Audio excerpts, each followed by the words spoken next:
अवधूत चिंतन श्री गुरुदेव दत्त श्री स्वामी समर्थ. नमस्कार, मी शर्मिला. माझ्या ह्या चॅनेलमध्ये तुमच्या सगळ्यांचं अगदी मनापासून स्वागत करते. आजचा दिवस तुम्हाला खूप छान जावो, तुमच्या मनातील सगळ्या इच्छा चांगल्या पूर्ण होत. चला तर मग आपल्या आजच्या नवीन व्हिडिओला सुरुवात करूया. बघा ताईंनो, वटसावित्री पौर्णिमा आहे. वडाची तर पूजा आपण महिला करणारच आहे, ते आपण विसरत नाही. पण वडाची पूजा करून झाल्यानंतर ही एक गोष्ट आवर्जून करायची आहे. बऱ्याचशा महिला करतात, जवळपास 90% महिला करतातच, पण काही महिला विसरून जातात.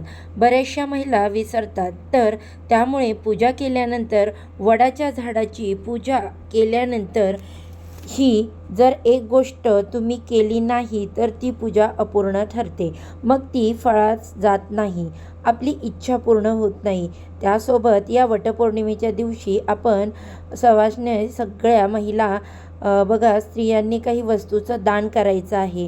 कारण प्रत्येक दिवशी जर आपण दान केलं तर त्या दिवसाचं जास्त पुण्यफल आपल्याला मिळत असतं. खरंच पौर्णिमा म्हणजेच बघा, वटपौर्णिमा दिवस खूप महत्त्वाचा आहे. या दिवशी बघा, आपल्याला अगदी आपलं मन प्रसन्न आणि छान ठेवायचं आहे, आनंदी ठेवायचं आहे. आणि अगदी आपण बघा, सजून धजून या दिवशी वडाच्या झाडाची पूजा करत असतो. आपल्या पतीला दीर्घायुष्य लाभावं, हाच पती 7 जन्मात मिळावा म्हणून आपण वडाच्या झाडाला प्रार्थना करत असतो. आणि त्यामागे कथासुद्धा आहे. ती कथासुद्धा मी तुम्हाला पूजा मांडणीच्या व्हिडिओमध्ये सांगितलेली. तर बघा, आता प्रत्येक महत्त्वाच्या दिवशी पूजा आणि व्रतासोबतच जसं दानाला महत्त्व आहे, तसं दानामुळे या पूजेचं पूर्ण फळ मिळत असतं. आणि दान ही सर्वश्रेष्ठ सेवा आहे.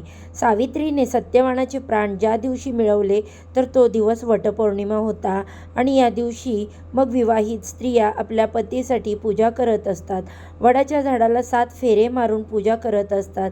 पण बघा, प्रत्येक गोष्ट करण्यामागे काही ना काही नियम असतात.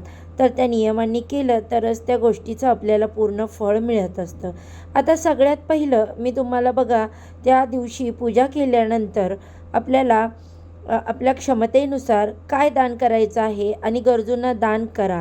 ज्यांना गरज आहे त्यांना दान करा. त्याला सप्तत्री दान म्हटलं जातं. तर सगळ्यात महत्त्वाचं म्हणजे काय, तर या दिवशी तुम्हाला शिराई किंवा झाडू दान करायचा आहे, गुप्तदान करायचं आहे. आता गुप्तदान म्हणजे काय बघा, की जिथे आपण दान करतोय त्या व्यक्तीला दान करतोय तिलासुद्धा माहीत नसतं की आपण हे दान केलेलं आहे. कळालं? याला गुप्तदान म्हणतात. तर हा झाडू शक्यतो तुम्ही एखाद्या मंदिरामध्ये वगैरे दान करू शकता. कारण असं आपण कोणाच्या तर घरात जाऊन झाडू ठेवणार नाही. त्यामुळे मंदिर हे योग्य जागा आहे, तिथे आपण झाडू दान करू शकतो. आणि मंदिरामध्ये अशा बऱ्याचशा गोष्टी बघा, तिथे लोक पैसे देतात, कोणी अन्नदान करतं, कोणी काही पूजेचं सामान, कोणी काही बाकीच्या इतर गोष्टी दान करत असतं. तर झाडू हा माता लक्ष्मीचं स्वरूप आहे. आपण झाडूची लक्ष्मी पूजनाच्या दिवशी पूजा करतो. झाडू हा घरातील अलक्ष्मी म्हणजेच घाणेरडापणा बाहेर काढतो आणि स्वच्छता येते, की ज्यामुळे माता लक्ष्मी आपल्या घराकडे आकर्षित होते. म्हणून तुम्हाला हा झाडू गुप्तदान करायचा आहे. सगळ्यात पहिले बघा, तुम्हाला झाडू आणायचा आहे. आपल्या देवदेवतांसमोर, देवघरासमोर ठेवून त्याला हळद कुंकू अक्षदा अर्पण करायच्या, धूप दीप ओवाळायचं. झाडू रात्रभर तसाच ठेवा आणि एखादा तास तरी तो तसाच ठेवा. आणि मग नंतर तुम्हाला तो कोणत्या पण, शक्यतो देवीचं मंदिर असेल ना तर तिथे दान करा. पण समजा जवळपास देवीचं मंदिर नाही तर कोणत्याही मंदिरात तुम्ही जाऊन फक्त तो झाडू तसा नवीन ठेवून द्या. ठीक आहे? दिवसभरामध्ये कधीही तुम्ही करू शकता. तर ही गोष्ट तुम्ही नक्की करा. त्यानंतर या दिवशी बघा, तुम्हाला पाण्याचं दान करायचं आहे. एखाद्या गरिबाला तुम्ही पाण्याची भरलेली बाटली देऊ शकता. अन्नदान करा. त्यानंतर अन्नदान बघा कधीही चांगलं असतं. त्यानंतर कपडे पुढे आपल्याला दान करायचे आहेत. कुणाला तुम्ही चप्पल बूटसुद्धा दान करू शकता. सगळ्यात महत्त्वाचं म्हणजे झाडू आहे. त्यानंतर मग तुम्हाला अजून वाटलं असेल की काहीतरी दान करावं तर अन्नदान, पाणीदान, वस्त्रदान हे तुम्ही करू शकता. खूप महत्त्वाची गोष्ट आहे, दान नक्की करा. त्यामुळे आपली पूजासुद्धा पूर्ण होत असते. आणि अजून महत्त्वाचं म्हणजे एखाद्या सवाष्ण स्त्रीला तुम्ही शृंगाराचे दान किंवा दागिने द्या. म्हणजेच बघा, सगळे शृंगाराचे दागिने म्हणजे चुडा, टिकली, लिपस्टिक वगैरे, बांगड्या, हे सगळ्या आपण ओटीच्या वेळेस बघा, जेव्हा मोठी ओटी आपण भरत असतो, पर्स वगैरे, स्त्रियांना ज्या गोष्टी आवडतात त्या गोष्टी तर तुम्ही ते दान करू शकता. आपण ज्याला म्हणतो की शृंगाराचं दागिने असतात, त्याला एक स्त्रीला ते दान करा तरी चालेल. जास्त स्त्रियांना तुम्हाला इच्छा असेल तरीसुद्धा तुम्ही दान करू शकता, चालेल. आता दुसरी गोष्ट म्हणजे वटसावित्री पौर्णिमेला वडाच्या झाडाची पूजा झाल्यानंतर काय विसरायचं नाही, तर तुम्हाला बघा, महिलेची एका सवाष्णी स्त्रीची ओटी भरायची आहे, ते अजिबात विसरायचं नाही.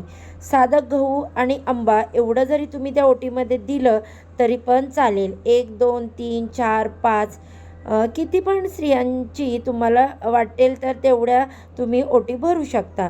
पण ओटी न विसरता भरा. प्लीज महिलांनो, भराच. या दिवशी ही जी व्रत आहे, ती पूजा आहे, ती पूर्ण होत नाही ओटी नाही भरली तर. आणि या ओटीमध्ये बघा, आंब्याला खूप महत्त्व आहे.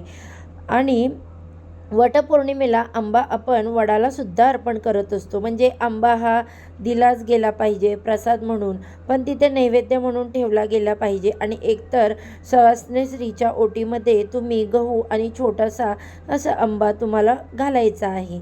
त्याचसोबत बघा, त्या वटपौर्णिमेला काही फळं अजून बघा, म्हणजे जांभूळ, करवंद, फणस आणि केळी आणि आंबा, ही 5 फळं जी आहेत त्यांना महत्त्व आहे. सगळ्यात जास्त महत्त्व आंब्याला आहे. बाकी इतर फळं तुमची इच्छा.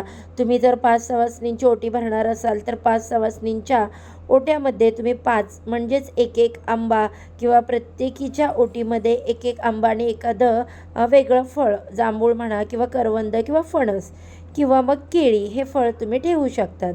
कारण त्यांना पण, म्हणजेच हे फळ ठेवण्यामागे प्रत्येक गोष्टीमागे काहीतरी शास्त्रीय आणि काहीतरी धार्मिक कारणसुद्धा असतं.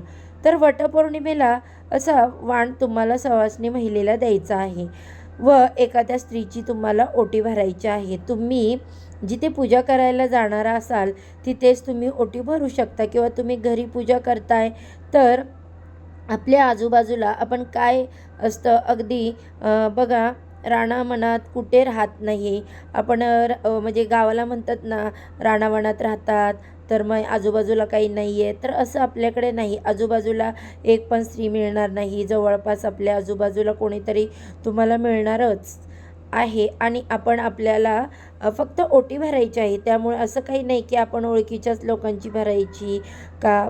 तर काय, पूजेच्या ठिकाणी किती अनोळखी वेगवेगळ्या महिला आलेल्या असतात त्या दिवशी, तर आपण कोणाचीही ओटी भरू शकतो. तर बघा, या 2 गोष्टी आहेत, नक्की लक्षात ठेवा.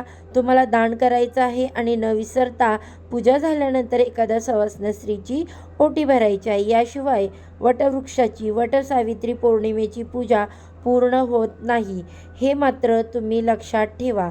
तर बघा, ही अत्यंत महत्त्वाची माहिती मला तुमच्यापर्यंत पोहोचवायची होती.